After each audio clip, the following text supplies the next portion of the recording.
Halo, selamat datang. Hari ini, yuk kita mulai sebuah petualangan yang penting banget. Pencarian data lingkungan yang bisa kita percaya. Anggap aja, ini misi beresiko tinggi, di mana kebenaran itu tersembunyi di dalam tanah, air, dan udara di sekitar kita.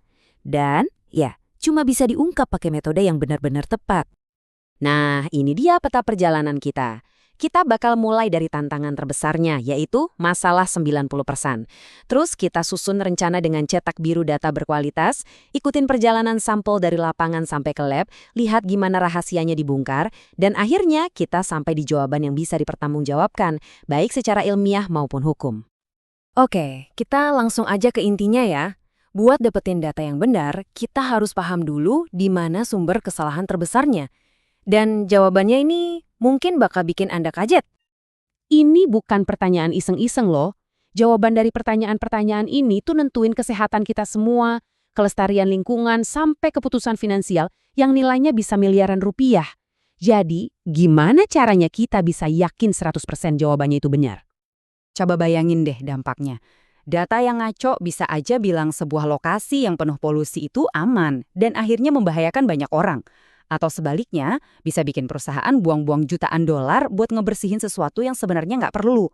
Taruhannya gede banget. Nah, disinilah letak masalah utamanya.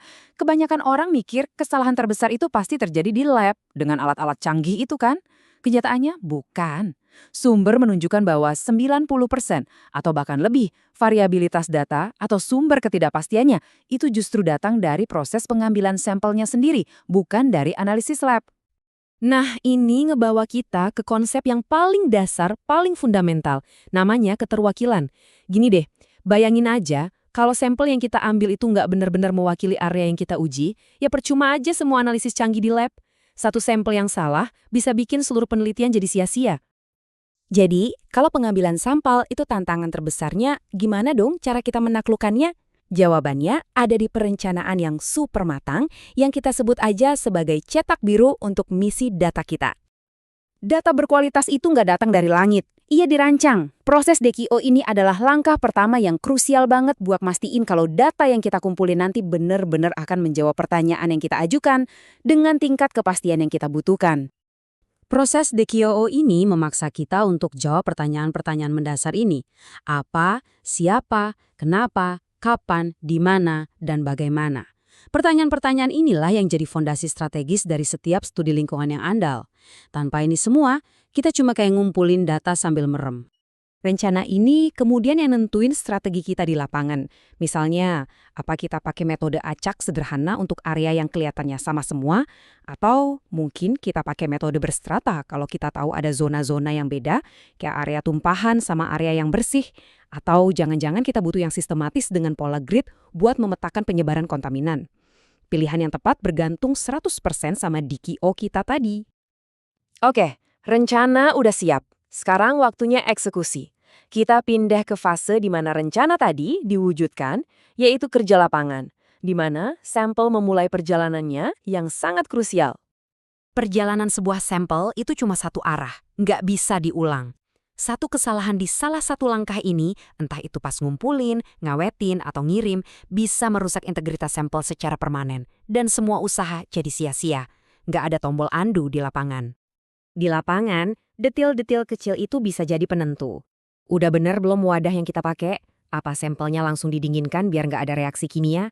Apa senyawa yang paling gampang menguap diambil duluan? Mengabaikan satu langkah aja, itu bisa merusak keaslian sampel kita. Anggap aja rantai pengawasan ini kayak log bukti di cerita detektif kita. Ini adalah catatan yang nggak boleh putus, yang ngebuktiin kalau sampelnya nggak pernah dirusak atau ketukar, dari sejak diambil di lokasi sampai tiba di lab. Tanpa dokumen sakti ini, semua data kita bisa dianggap nggak sah di pengadilan. Sampel kita udah sampai dengan selamat di lab.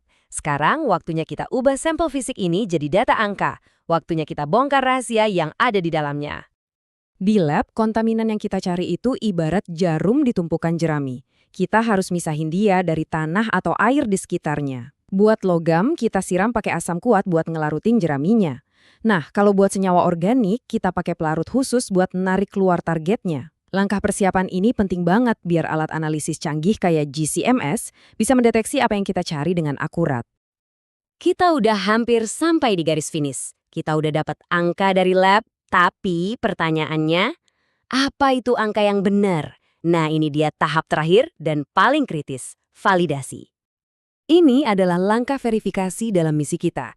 Program QA atau QC ini dirancang cuma buat satu tujuan, meminimalkan dan mengukur kesalahan di setiap langkah proses, baik itu di lapangan maupun di lab, untuk memastikan data yang kita hasilkan itu benar-benar bisa diandalkan. Biar gampang, bayanginnya gini deh, QA atau penjaminan mutu itu adalah strategi besarnya, program payungnya yang mastiin kualitas. Sementara QC atau pengendalian mutu adalah tindakan-tindakan spesifik yang kita lakuin buat ngecek kualitas itu. Yuk, kita lihat contoh nyatanya. Selain ngambil sampel tanah asli, tim di lapangan juga bawa yang namanya belangko lapangan, sebotol air super murni. Mereka buka botol itu di lokasi, mindahin airnya ke wadah sampel, terus dikirim ke lab, bareng sampel-sampel lainnya. Kalau lab nemuin ada kontaminan di belangko ini, wah kita jadi tahu pasti ada masalah kontaminasi selama proses pengambilan sampel bukan dari lokasinya sendiri. Kutipan dari sumber ini benar-benar ngerangkum semuanya dengan sempurna.